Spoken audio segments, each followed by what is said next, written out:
Itu kawal terus. Pasangan bakal calon gubernur dan wakil gubernur Sumatera Selatan hari ini kembali menjalani pemeriksaan medis di Rumah Sakit Muhammad Husin Palembang. Sejak pagi hari, para kandidat mengikuti rangkaian pemeriksaan medis yang dilakukan oleh tim dokter RSMH. Satu persatu, para calon nampak keluar ruangan dan masuk ke ruangan pemeriksaan radiovaskular.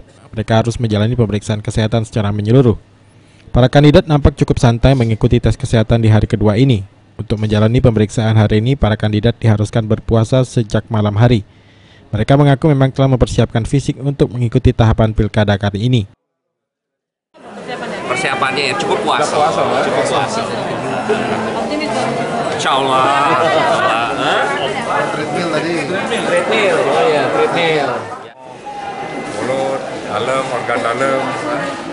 Kemudian juga ada tes urin, tes darah, tes treadmill, kemudian ada EKG, jenguk jantung kita kan.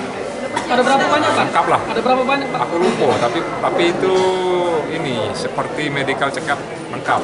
Ya. Puasa. Jadi puasa minimal 8 jam. Jadi kami disuruh jam 10 semalam. Setelah menjalani tes psikologis di hari pertama, 4 pasangan bakal calon gubernur dan wakil gubernur menjalani tes medis. Hasil tes medis ini akan menjadi salah satu syarat bagi para kandidat untuk lolos mengikuti pilkada gubernur Sumatera Selatan. Aprianto, PAL TV.